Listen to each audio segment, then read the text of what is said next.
Programa Encontro Semanal. Oferecimento Beleza e Cia, a vida com mais estilo. Ovos Josidite. Coma ovos e ganhe força. Olá, seja bem-vindo ao nosso programa. Hoje você acompanha a fala do nosso arcebispo, Dom Washington Cruz, sobre o Pentecostes. E ainda vai ver a cobertura da 10ª Marcha Goiana da Cidadania em defesa da vida contra o aborto. Começa agora o nosso encontro semanal.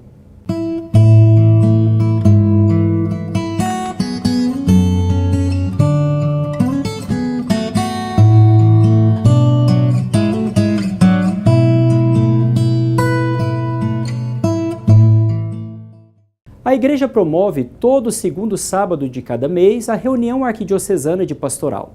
Neste mês, o tema tratado foi dízimo e as suas dimensões fundamentais para a evangelização e a vivência social da caridade. Sabe, Senhor, o que temos é tão pouco para dar. O documento 106 da Conferência Nacional dos Bispos do Brasil afirma que o dízimo expressa a participação da pessoa batizada na missão de anunciar o Evangelho da Alegria. Padre Wagner Scarponi, da Arquidiocese de São Paulo, explica as 4 dimensões do dízimo. O dízimo tem a sua dimensão administrativa. Tudo que a paróquia gasta vem do dízimo. A dimensão pastoral. O dízimo também deve ser aquele elemento que ajuda na formação dos leigos. O dízimo também tem a dimensão missionária. Nós vamos visitar as casas, vamos ter um material, esse material tem que ser proporcionado pelo dízimo. Por último, o dízimo tem a dimensão social, caritativa. Então o dízimo tem que ser separado uma parte do dízimo por mês para ajudar os pobres da paróquia, para ir nas famílias carentes. A reunião pastoral da Arquidiocese de Goiânia do mês de maio refletiu sobre a importância do dízimo, uma contribuição motivada pela fé que possibilita a vivência da comunhão na comunidade. A Igreja Católica entende que a decisão de contribuir com o dízimo nasce de um coração agradecido por ter encontrado o Deus da vida. Padre Wagner fala sobre a posição da Igreja referente à porcentagem de contribuição de cada dizimista. O documento 106 da CNBB, ele vai dizer que não devemos trabalhar com valores, porque o dízimo é uma questão de conversão que é gradativa, sistemática e depende de toda uma caminhada de fé da pessoa na igreja. Em relação ao valor, nós conscientizamos o dizimista com o que está na Bíblia, né? E deixamos em aberto para que ele se sinta tocado e possa devolver aquele valor que ele quiser. Devolver aquilo que é de Deus é a lição moral que o dízimo propõe. Com isso, você auxilia sua comunidade na ajuda aos mais necessitados, como nos conta Valdir José de Oliveira, da Paróquia Santuário Nossa Senhora Aparecida. Busca sempre estar levando da melhor maneira possível, né, o que o dízimo traz para a paróquia, a importância dele, né, e como que a gente leva ele, como que ele ajuda as pessoas em si e a paróquia. Que eu vi a necessidade, né, da paróquia, o que a paróquia precisa, então eu acho que é uma experiência muito boa e que eu posso testemunhar, né, na minha igreja, na minha comunidade, testemunhar esse prazer que é ser dizimista e também que é fazer parte do dia pastoral.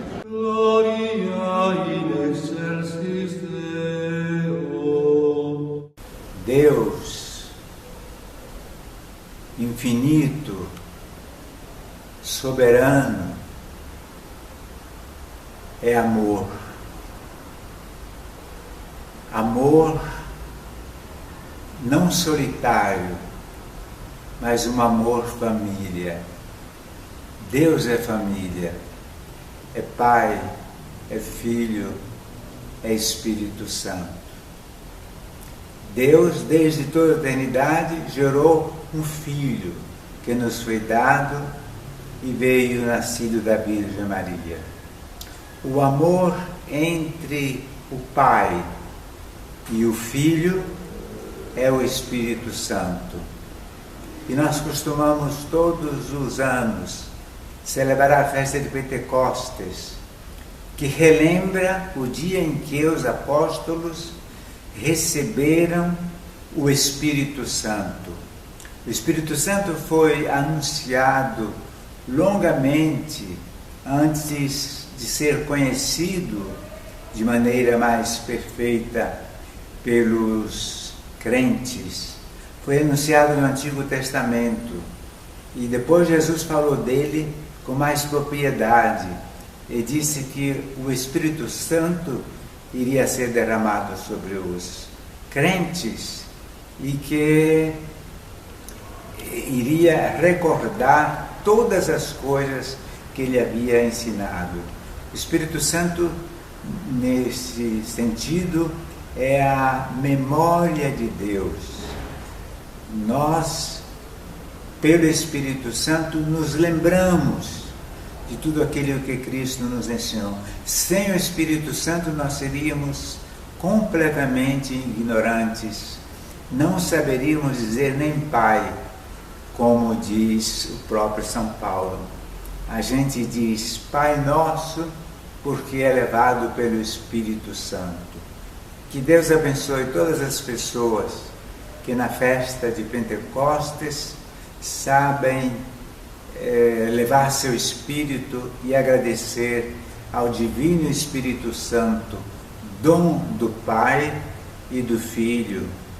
Quando celebramos o sacramento da confirmação, que é um derramamento do Espírito Santo sobre os batizados, a gente diz: recebe por este sinal o Espírito Santo, o dom de Deus, presente de Deus.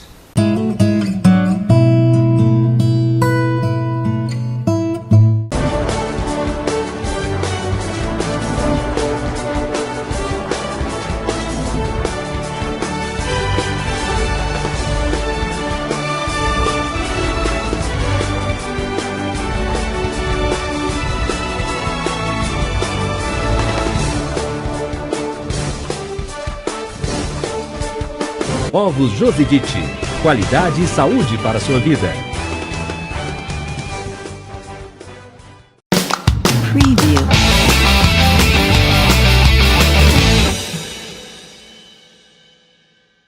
Olá, essa é a agenda da Arquidiocese de Goiânia. Semana que vem acontece a 5ª Jornada da Cidadania, do dia 24 a 26, no Campus 2 da PUC, no Jardim Marilisa. O evento vai contar com as estações de saúde, beleza jurídica e muito mais.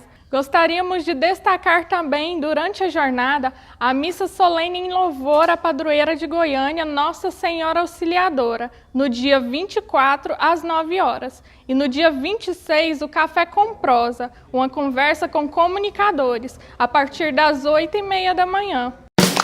Preview.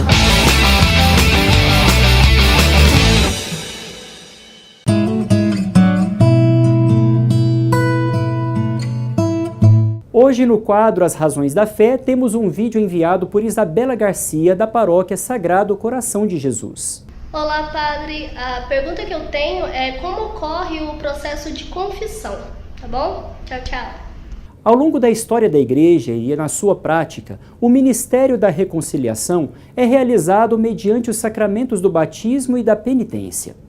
Sempre houve na Igreja um empenho pastoral para realizar, por meio do ministério sacerdotal, o mandato de Jesus.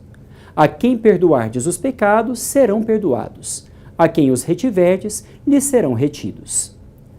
A celebração do sacramento da penitência conheceu uma evolução com diversas formas expressivas desde o começo da Igreja, mas sempre conservou a mesma estrutura fundamental que compreende necessariamente, além da participação do ministro ordenado, também os atos do penitente, a contrição, a confissão e a satisfação.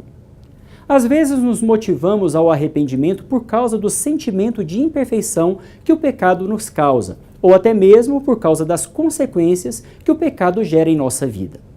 Outras pessoas se arrependem do pecado por causa do medo da condenação eterna. Essas motivações não são consideradas perfeitas contrições, ou seja, o arrependimento por causa do amor, mas atrição, que é o arrependimento motivado por coisas menores e secundárias. Embora a atrição seja um arrependimento imperfeito, ela é o requisito mínimo para haver uma válida absolvição. A contrição é o ato de arrependimento por amor a Deus, é a dor que o penitente sente por ter ofendido o coração de Jesus. Por isso, devemos moldar o nosso coração para que sejamos impulsionados por um verdadeiro arrependimento, por amor e não pelo remorso de nossas imperfeições. A segunda fase do sacramento da penitência é a confissão integral dos pecados. De acordo com a Carta Apostólica A Misericórdia de Deus, de São João Paulo II, a confissão individual e íntegra e a absolvição constituem um único modo ordinário pelo qual o fiel, consciente de pecado grave, se reconcilia com Deus e com a Igreja. Por isso, as chamadas confissões comunitárias não têm valor sacramental, pois, segundo as normas da Igreja, a confissão dos pecados deve ser individual, com a absolvição sacramental também realizada individualmente pelo sacerdote. É possível realizar uma celebração penitencial comunitária, contanto que se conserve a prática comum das confissões dos pecados e a absolvição dos mesmos, realizados individualmente com o padre. Todo pecado tem suas consequências e por isso gera em nós o senso da responsabilidade. Ao ser perdoado dos pecados pelo sacramento da confissão, o penitente deve se comprometer com o sacerdote que lhe impõe uma penitência, que deve ser cumprida no tempo oportuno.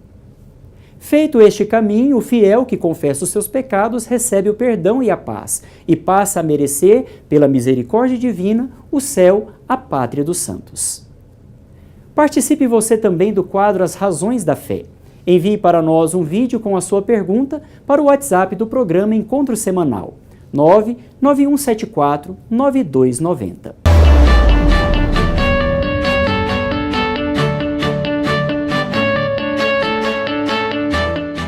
A Marcha Goiana da Cidadania, em defesa da vida, faz parte do movimento nacional Brasil Sem Aborto, que surgiu em 2002.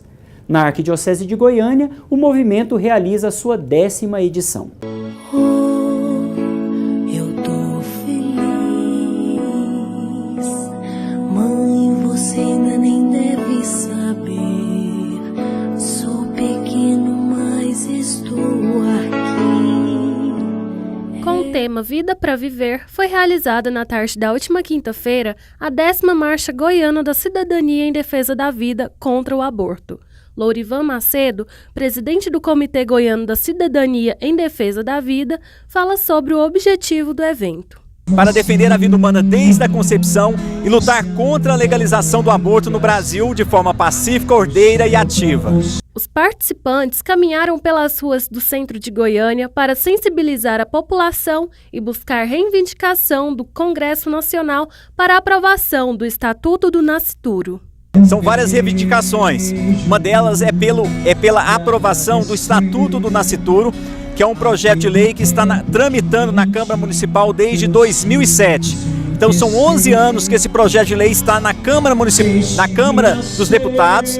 Então nós estamos aqui para pedir os deputados federais que avancem com esse projeto, que votem esse projeto, que aprovem o Estatuto do Nascituro, regulamentando assim o direito à vida desde a concepção. A Igreja e o Comitê Goiano da Cidadania caminham juntos em busca de um bem comum, o direito à vida. O bispo auxiliar de Goiânia, Dom Moacir Arantes, lembra a importância da participação da comunidade nos temas que envolvem a vida da pessoa humana. O direito à vida, ele é fundamental porque a vida é dom de Deus. E uma vez que a igreja é no mundo a expressão do amor de Deus, a igreja tem o dever, a obrigação e a missão de promover a vida e defender a vida. Cada pessoa que vem ao mundo, independente da circunstância em que é gerada, ela é um dom, ela é uma bênção de Deus para o mundo. E deve ser acolhida e protegida. Então, como igreja, nós temos que anunciar essa verdade.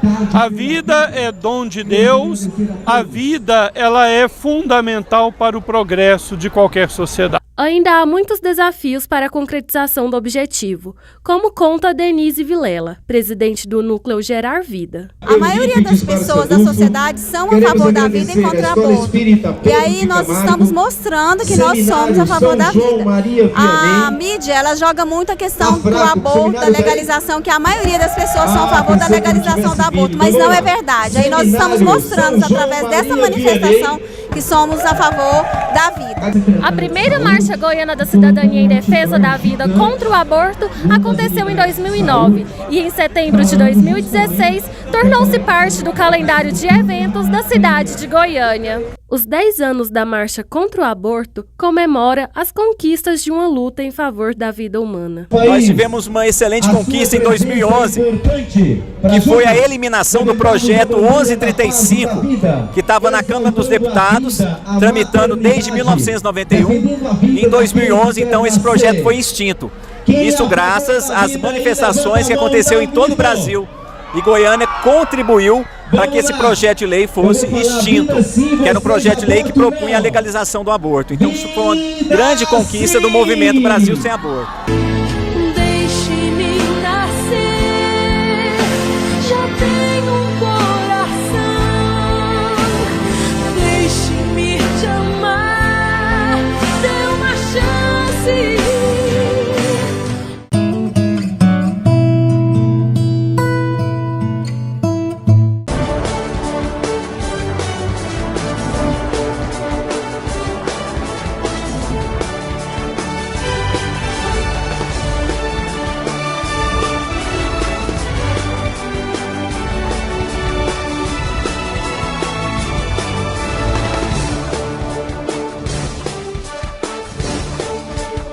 Ovos Josidite.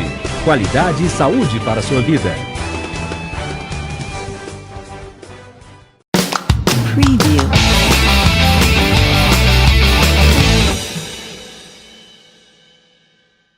Olá, essa é a agenda da Arquidiocese de Goiânia. Semana que vem acontece a 5ª Jornada da Cidadania, do dia 24 a 26, no Campus 2 da PUC, no Jardim Marilisa. O evento vai contar com as estações de saúde, beleza jurídica e muito mais. Gostaríamos de destacar também, durante a jornada, a missa solene em louvor à padroeira de Goiânia, Nossa Senhora Auxiliadora, no dia 24, às 9 horas. E no dia 26, o Café com Prosa, uma conversa com comunicadores, a partir das 8h30 da manhã. Preview.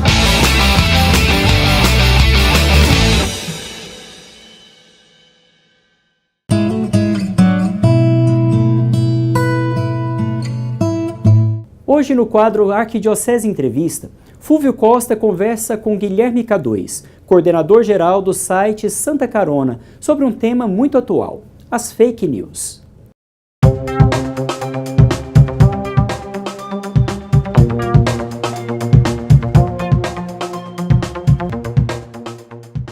Olá, na semana passada eu estive no Multicom Anápolis e conversei com vários participantes, entre eles o Guilherme K2, do site Santa Carona. Nós conversamos sobre fake news e a importância de sua participação no evento.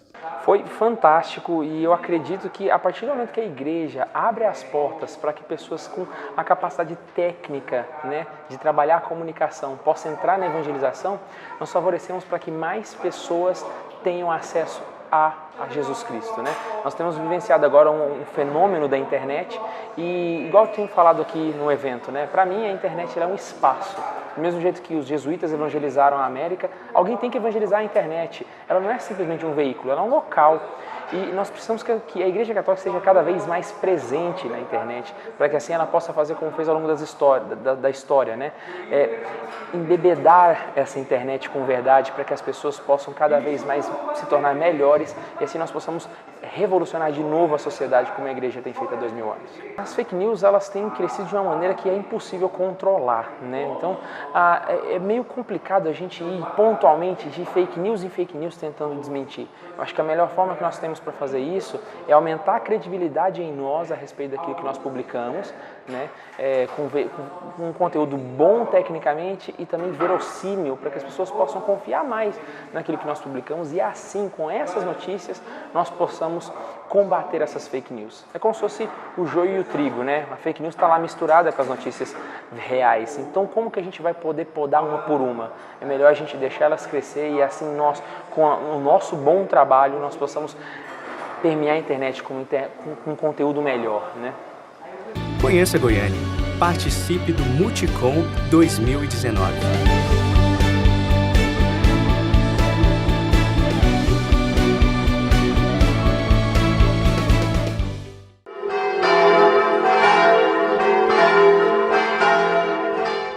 Nos programas passados falamos sobre a virtude da prudência, sua natureza e sua necessidade. Falamos também sobre como se aperfeiçoar nessa virtude. Hoje iniciamos uma série de reflexões sobre a virtude da justiça e trataremos também sucessivamente das virtudes da religião e da obediência, que têm conexão com ela. Na Sagrada Escritura, a palavra justiça significa muitas vezes o conjunto das virtudes cristãs. Nosso Senhor Jesus Cristo proclama bem-aventurados os que têm fome e sede de justiça, ou seja, de santidade. Mas no sentido restrito em que empregamos aqui, designa aquela virtude moral sobrenatural que nos inclina à vontade para dar constantemente aos outros tudo o que lhes é estritamente devido. Ela é uma virtude que reside na vontade e regula os nossos deveres para com o próximo. Assim se distingue da virtude teologal da caridade, que nos faz considerar os outros como irmãos em Jesus Cristo e nos inclina a prestar serviços que a justiça por si só não nos motiva. A justiça faz reinar a ordem e a paz, tanto na vida individual como na vida social.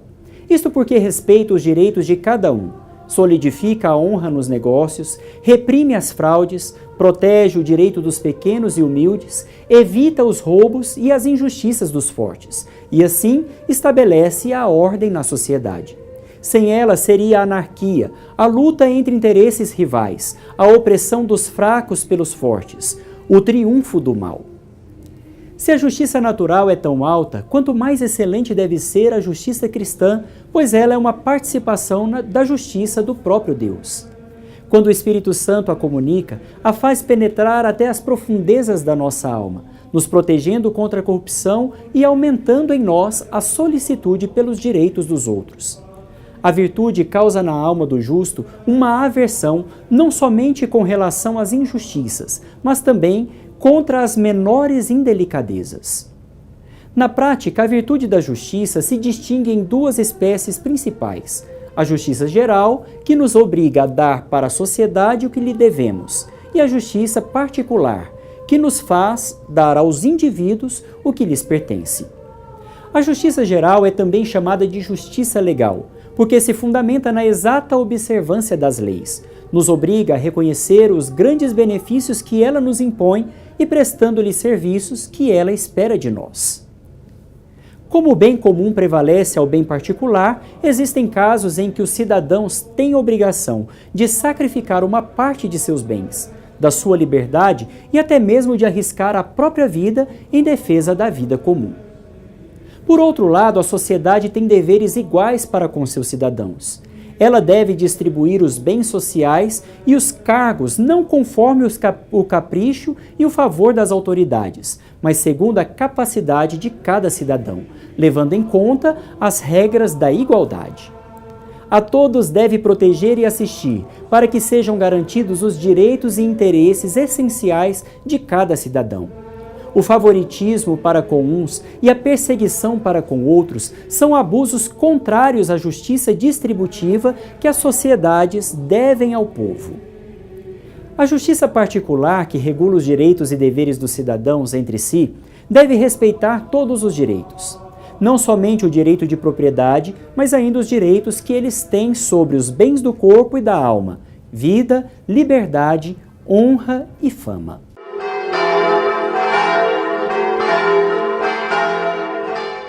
Na série Dogmas Marianos, você acompanha a terceira reportagem sobre a maternidade divina. A Virgem Maria, concebida sem pecado original, é a Mãe de Deus.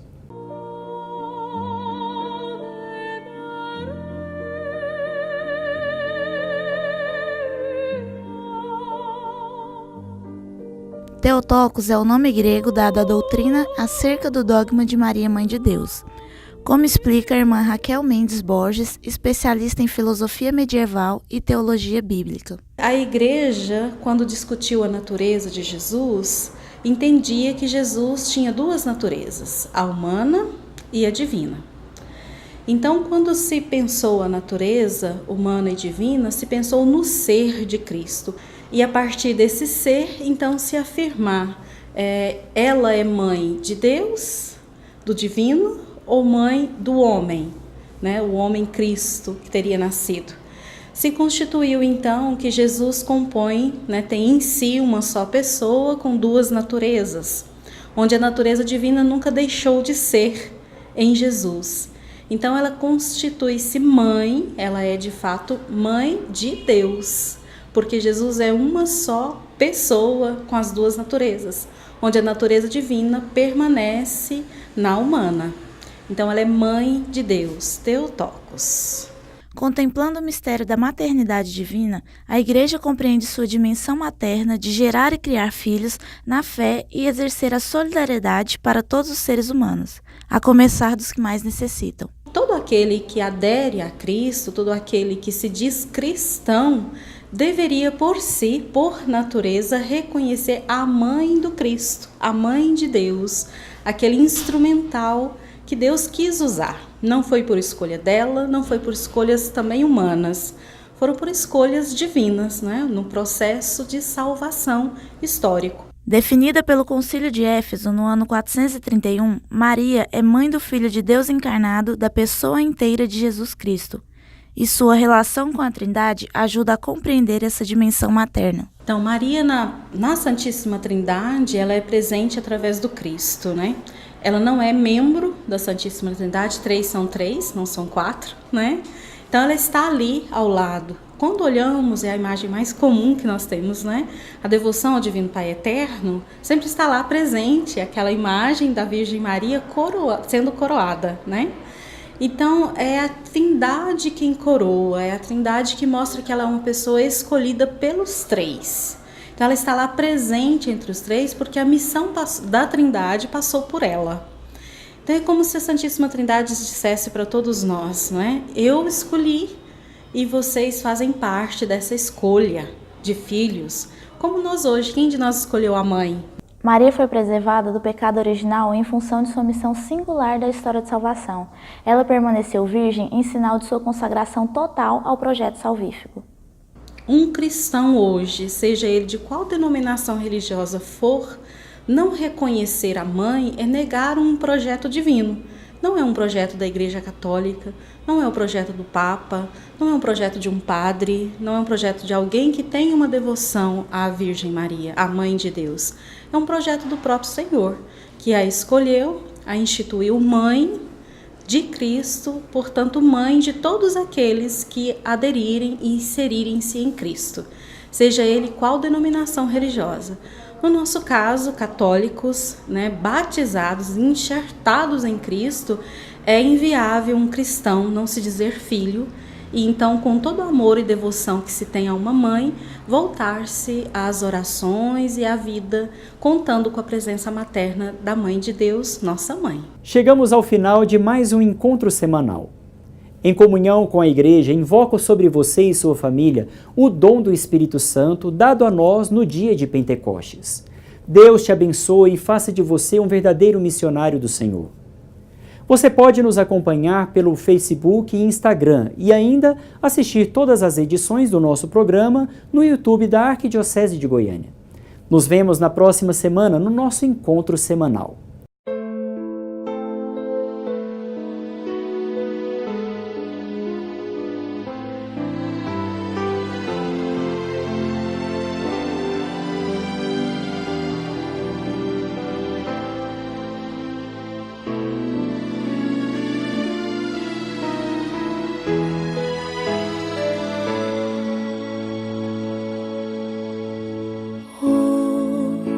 Eu tô feliz.